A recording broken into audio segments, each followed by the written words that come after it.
అందరికీ నమస్కారం. నిన్నటి దినంన చెల్లా రాజా ప్రొద్దుటూరు పట్టణాధ్యక్షుడు తెలుగుదేశం పార్టీకి అయినటువంటి రాజన్న ఒక ప్రెస్ మీట్ పెట్టాడు. ఆయన చెప్పే ఫస్ట్ ప్రెస్ మీట్ అని చెప్పినాడు. ఆయన పట్టణాధ్యక్షుడుగా ఎన్నికైన సందర్భంలో ఫస్ట్ ప్రెస్ మీట్ అని చెప్పినాడు. ఆయన పట్టణాధ్యక్షుడు ఆయన సందర్భంగా ఎంతో గొప్ప పదవి అన్నకు, ఈ స్టేట్లో లేని పదవి పట్టణాధ్యక్షుడిగా అన్నకు ఇవ్వడం, ఈ పట్టణానికి తెలుగుదేశం పార్టీ తరఫున ఇంత పెద్ద పదవిని అన్నకు కట్టజెప్పడం చాలా సంతోషదగ్గ విషయం. మాకు ఆయన స్థాయికి తగ్గ పట్టణాధ్యక్షుడి పదవి వచ్చినందుకు మాకు చాలా సంతోషం. అన్న రాజన్న, నిన్న ఆ ప్రెస్ మీట్లో నువ్వు కూర్చోకోకుండా వేరే వాళ్ళు కూర్చొని ఉండింటే ఈ ప్రెస్ మీట్ పెట్టేవాడిని కాదు. నువ్వు కూర్చొని మా పైన విమర్శించి చెప్పినావు కాబట్టి, అన్నావు కాబట్టి నేను మళ్ళా ఈరోజు ప్రెస్ మీట్ పెట్టాల్సింది వచ్చింది. నీ పక్కన కూర్చునే క్యాష్నో వాళ్ళు కూర్చొని ప్రెస్ మీట్ పెట్టినావు కాబట్టి నేను ఈరోజు ప్రెస్ మీట్ పెడతా ఉన్నా నీ పైన. మళ్ళా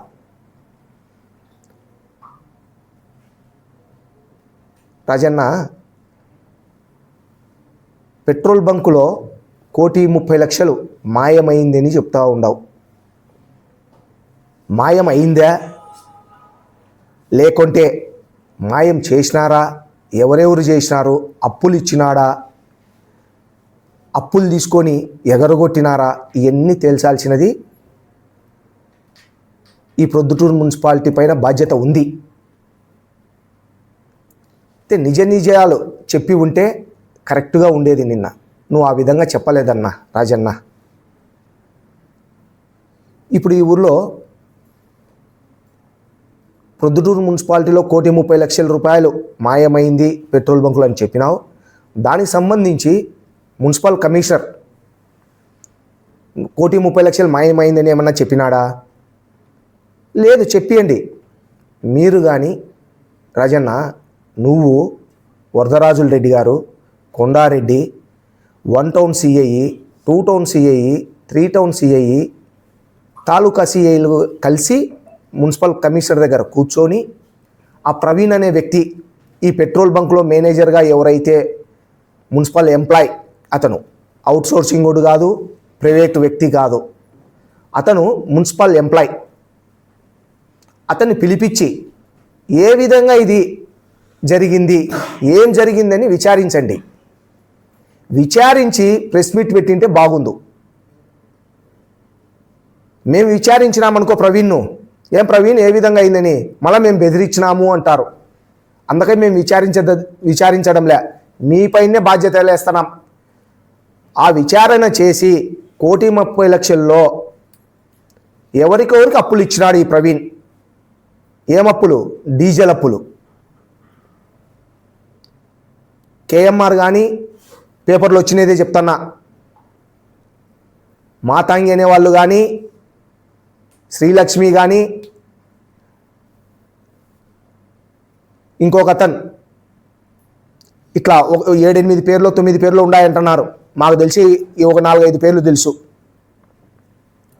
ఈ 4-5 పేర్ల వాళ్ళను కూడా పిలిపించి మాట్లాడండి. మున్సిపాలిటీకి ప్రవీణ్ అనే అతడు డీజిల్ మీకు పోసినాడా, పోయలేదా? అప్పు బంగారెడ్డి చెప్పింటే అప్పు పోసినాడా, లేదంటే ప్రవీణ్ అంతకు ప్రవీణే అప్పు పోసినాడా అనేది తేల్చాల్సిన బాధ్యత కమిషనర్ గారి పైన ఉంది.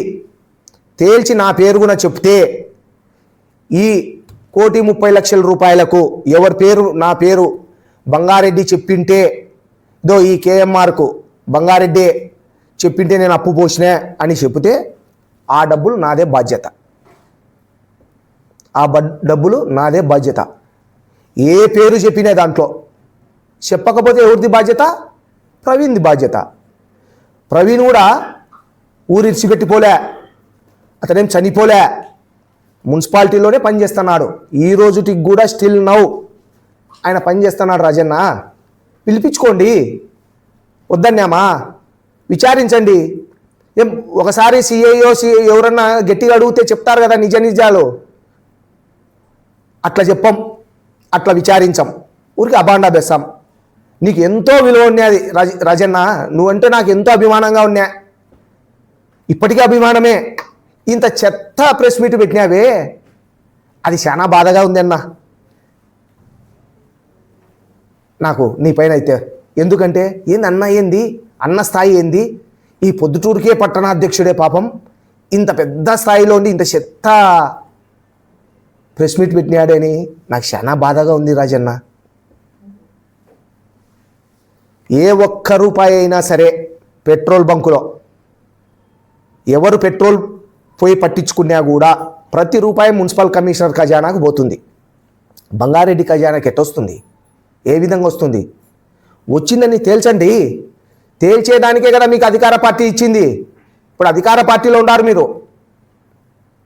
ఇది మున్సిపాలిటీ డబ్బు, ఇది ప్రతి రూపాయి కూడా రాబట్టాల్సిన బాధ్యత ఉంది. ఇది మున్సిపాలిటీ డబ్బు.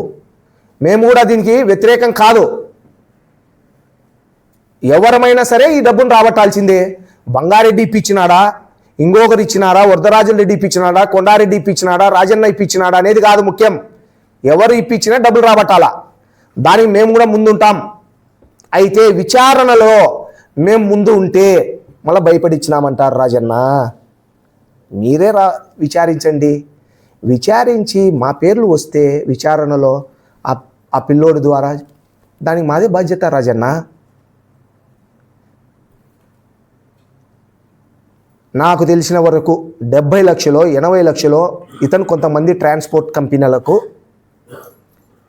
ఇతను ఆయిల్ అప్పు పోసినాడు, డీజిల్. ఆ అప్పును రావటమనే నేను కూడా చెప్తా ఉన్నా. దాంట్లో వరదరాజుల రెడ్డికి సంబంధించిన గంగాధర్ అనే అతను కూడా ఉన్నాడు నాకు తెలిసి. అతను కూడా ట్రాన్స్పోర్టు నడుపుకుంటున్నాడు.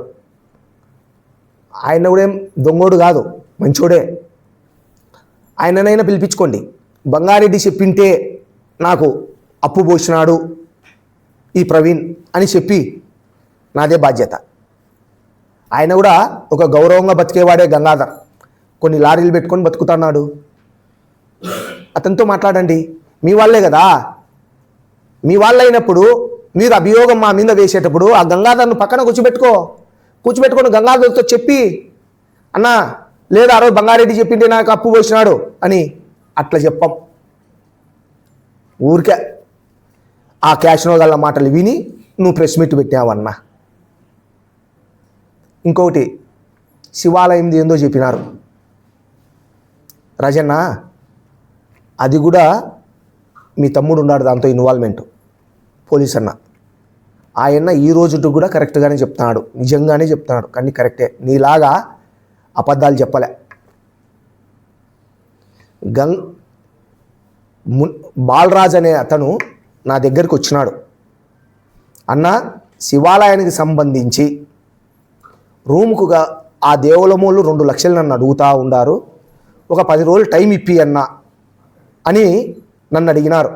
అతను వచ్చి బాలరాజు, అన్న నాకు టైము నేను చెప్తే వినరు, అది కొవ్వూరు రమేష్ రెడ్డి అన్న చెప్పింటే అతనికి ఆ చైర్మన్ పోస్ట్ వేసినాము, కొత్త మీద రఘుకు అన్నతో పోయి చెప్పియండి, చెప్పిస్తే అతను కూడా వినేదానికి ఆస్కారం ఉంటుందని చెప్పిన. పోయినారు. అన్న ఏం చెప్పినాడో నాకు తెలియదు. మళ్ళీ వచ్చి కాలేదున్నా పని కాలే అని అంటే మళ్ళీ నన్ను టైం చెప్పమంటే నేను చెప్పను, నా దగ్గర 1,30,000 లెక్క ఉంది, తీసుకోపో, కట్టుకో, నాకు ఎప్పుడు ఇస్తావని. నువ్వు ఎప్పుడు కట్టాలనుకున్నావు? 10 రోజులు టైం అంటున్నావు. నేను నెల టైం ఇస్తానా నీకు, నెలకు నాకు లెక్క తీసుకొచ్చి అన్న అని 1,30,000 ఇచ్చింది వాస్తవం.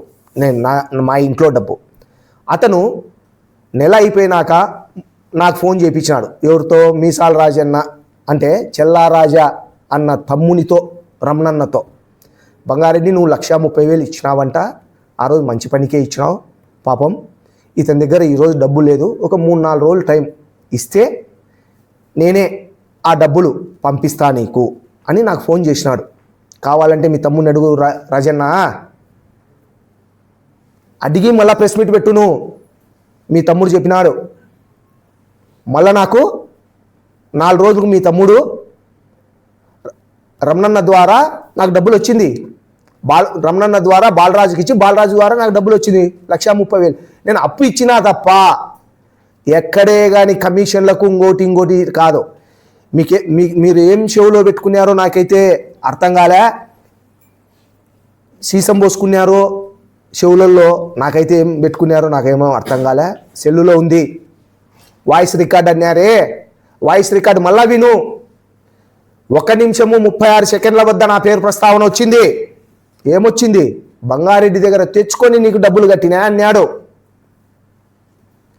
తిరిగి రఘు ఏం చెప్పినాడు? మళ్ళా 7 నిమిషాల దగ్గర బంగారెడ్డి దగ్గర తెచ్చుకున్నావు కాబట్టి మళ్ళా ఆ డబ్బులు నేను వానితో బంగారెడ్డికి ఇప్పించినే అని అన్నాడు. కమిషనా ఎక్కడ ఉంది? అప్పు ఇప్పించుకున్నాడు నాతో. టైం చెప్పమంటే చెప్పకోకుండా నేను నా దగ్గర ఉండే డబ్బులు ఇచ్చి కట్టుకోపో అని చెప్పిన. అది నేరమా? తెలిసి తెలియని ప్రెస్ మీట్లు పెడితే ఇట్టే ఉంటుంది రాజన్న. నేను పెట్టే అనుకో చాలా ఉంటాయి. ఇంకొకటి, మీ తమ్ముడు నాతో మాట్లాడినది రికార్డ్ విన్నానా? ఇప్పుడు ఆ రోజు నువ్వు బాలరాజు గురించి నాకు ఫోన్ చేసినావు. ఆ రోజు ఎంత నన్ను నాకు డబ్బులు ఇచ్చింది? వాడే తీసుకొచ్చి ఇచ్చినట్టు నా జగన్ వరకు అంత గుర్తు లేదు. చూడు, అది నేను కమిషన్ లెక్క అని చెప్తారన్నా నిన్న. నేను వస్తావా? నేను చెప్పిన బాలరాజుకు, నా బొత్తులో రాజకీయం ఎన్ని వద్దు, మనుషులు మనం ఆ బొద్దు టైం చెప్తే టైం ఇచ్చినారు కాబట్టి. అయితే ఈడు కూడా ఒక మాట అంటా అనలే అన్నా, నేను ఆ ప్రెస్ మీట్లకు పోను బావా, నాకు ఆయన మాట మేరకు ఇచ్చాడు, అప్పుగా ఇచ్చినాడు. ఆ అప్పు నేను పోయి కట్టుకున్నా. దీనికి దేవస్థానానికి గాని రూములకు గాని దేనిలకు ఎటువంటి సంబంధము లేదని చెబుతా అని చెప్పి, అదే ధర్మము అట్లనే చెప్పు అని చెప్పినాడు. అంతే కదా, ఉండేది అదే కదా వాస్తవం. చెప్పొద్దు చెప్తే చెప్పా, లేదు లేదు. ఏం విన్నావు రాజన్న? విను, మీ తమ్ముంది నువ్వు మాట్లాడు మళ్ళీ మీ తమ్ముతో. ఎప్పుడైనా ప్రెస్ మీట్ పెట్టేటప్పుడు ఫస్ట్ సారి ప్రెస్ మీట్ పెట్టి పొరపాటు పడినావు, నెక్స్ట్ ప్రెస్ మీట్ పెట్టినప్పుడు అట్లాంటి పొరపాట్లు చేయొద్దన్న రాజన్న, నా సలహా అన్న. నువ్వు పెద్దవానివి, చాలా పెద్ద పోస్ట్ వచ్చింది నీకు. ఇప్పుడు ఈ దేశంలో ఆంధ్రప్రదేశ్లో ఎవరికి రాని పోస్ట్ నీకు వచ్చింది. నాకు కూడా పెద్ద సంతోషం అన్న. అట్నే సిరిపురి కాంప్లెక్స్ గురించి మాట్లాడినారు.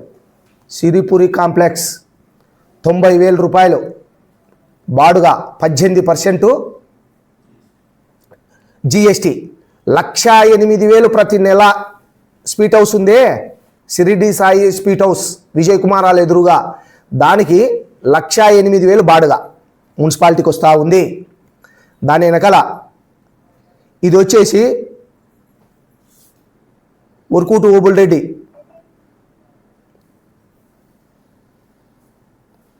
కోడల పేరుతో కోడలు తీసుకున్నారు. ఎస్, తక్కువకి ఇవ్వలే మేము. ఏ 30,000కో 40,000కో ఇవ్వలే, 20,000కో రాసుకొని ఇవ్వలే. 1,08,000 బాడిగా.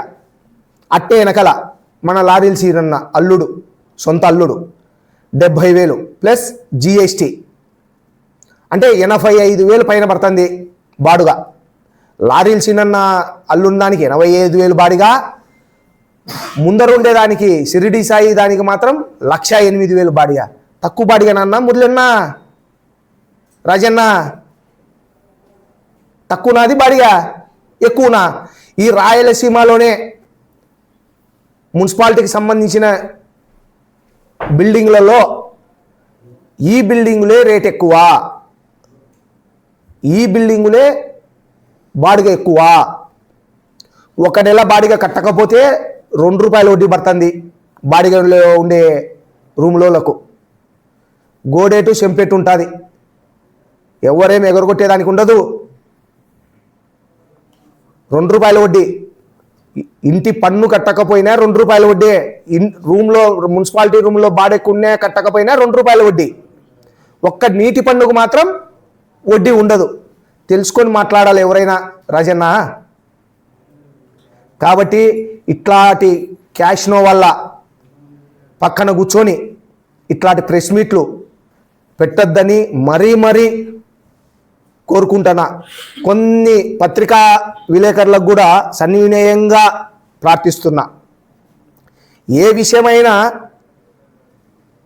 దాంట్లో ఎట్లున్నాయంటే మీ మాటలు ఎక్కడే కానీ కమిషనర్ వివరణ లేకోకుండా రాసుకుంటున్నారు. మీ సొంతంగా కవిత్వం రాసుకునేటప్పుడు కమిషనర్ వివరణ ఉండాలి కదా. కమిషనర్ వివరణ తీసుకోండి. మీరే మ్యాటర్లో ఒక రకం చెప్తారు, రాసుకుంటూ వస్తారు, పైన హెడ్డింగ్ ఒక రకంగా ఉంటుంది. అది ఎంతవరకు కరెక్టో కాదో మీరే ఒక్కసారి ఆలోచన చేసుకోవాలా. కొన్ని పత్రికా ప్రకటనలలో, కొన్ని పత్రికా రాసుకునే వాళ్ళల్లో. కాబట్టి ఇటువంటి ప్రెస్ మీట్ పెట్టేటప్పుడు రాజన్నకు మరీ ముఖ్యంగా వరదరాజుల రెడ్డి గారికి, కొండారెడ్డి గారికి ఈ లెక్కను తేల్చాల్సిన బాధ్యత మీ అధికార పార్టీ ఉంది. కాబట్టి మీరందరూ కలిసి ఇది ఏమైందని తేల్చాల్సిన బాధ్యత మీ పైన ఉంది. దీనిపైన ఎవరైతే బాధ్యులు ఉండారో వాళ్ళను శిక్షించాల్సిన అవసరం ఉంది. లేదు, ముందు నుంచే నేనేనా అప్పులు ఇచ్చినాడు. దాంట్లో మీ పార్టీ వాళ్ళు ఉన్నారు, టీడీపీ పార్టీ వాళ్ళు ఉన్నారు అని చెప్పినారు. మా పార్టీ వల్ల మీరే చెప్పారు. యాడా ఒకటి పార్టీల గురించి ఎక్కడ నేను చెప్పలే. మా పార్టీ ఒక గంగాధర్ అనే వ్యక్తి మీ పార్టీ వాడు ఉన్నాడు. ఎవరు? డీజిల్ పట్టించుకుంటున్నాడు. అతన్ని పిలిపించుకొని అడిగిపోయింది. మా మీద బురద వేసినారు కదా. అతనితో ఇది బంగారెడ్డి చెప్పి ఉంటే వీళ్ళు నాకు పెట్రోల్ డీజిల్ పట్టినారు అప్పుగా అని చెప్పిస్తే ఆ డబ్బులు నాదే బాధ్యత అని చెప్పినా. అంటే పార్టీల ప్రస్తావన తేలే నేను. అందరూ కూడా ఎవరికో 8 మందికో 10 మందికో అప్పులు ఇచ్చినాడు అతను. ఇచ్చే మా హయాము మా హయాం అనేది ఏంది? అది దానికి నేను మెయింటెనెన్స్ కాదు, నేను మేనేజర్ను కాదు. ఎవరు దానికి మేనేజరు? ప్రవీణ్ అనే వ్యక్తి. అందుకే నా మెయింటెనెన్సా నీ మెయింటెనెన్సా ఎవరి మెయింటెనెన్స్ అయినా నేనేం చెప్తానా, నేను చెప్పింటేనే కదా ఇవ్వాల్సింది. నా హయాంలో ఇచ్చినాడు అనుకుందాం, నేను చెప్పింటేనే కదా. ఈరోజు చెప్పమను ప్రవీణ్ను ఏమని, నా హయాములో నేను చెప్పింటే ఇదో వీళ్ళకి అప్పు ఇచ్చినా అంటే నేను కట్టేదానికి సిద్ధం. అట్లనే ఇప్పుడు ఈ 2 ఏళ్లలో ఈ తెలుగుదేశం గవర్నమెంటు, ఈ ఎమ్మెల్యే గారు, ఈ కొండారెడ్డి అన్న, ఈ కమిషనర్లు, ఈ 4 మారిన కమిషనర్లు హయాములో చెప్తే ఏమని, ప్రవీణు వీళ్ళు చెప్పినారా? వీళ్ళ హయాంలో కదా కొంతమందికి ఇచ్చింది. వీళ్ళు ఏమన్నా చెప్పినారా? కొండారెడ్డి చెప్పినాడా? వరదరాజుల రెడ్డి చెప్పినాడా? రాజన్న చెప్పినాడా? లేకపోతే ఇంకా వేరే వ్యక్తులు ఏమన్నా చెప్పినారా ఏమని ప్రవీణ్కు? నేను ఎక్కడే కానీ మీరు చెప్పింటే ఇచ్చినారని నేను చెప్పడంలే, మేము చెప్పింటే ఇచ్చినారని చెప్పడంలే. నా వరకు నేను చెప్తానా, నేను క్లియర్. నేను చెప్పింటే ఏ వ్యక్తికైనా సరే డబ్బులు కట్టేదానికి సిద్ధం. ఇప్పుడు మా గవర్నమెంట్ పోయి 2 ఏళ్ళు అయింది. ఇప్పుడైనా తేల్చండి, ఈ 2 ఏళ్ల నుంచి అప్పులు ఇచ్చినారే ఎవరు చెప్పింటే ఇచ్చినాడు? అంతే. ఈ అప్పు ఇచ్చిందే ఈ 2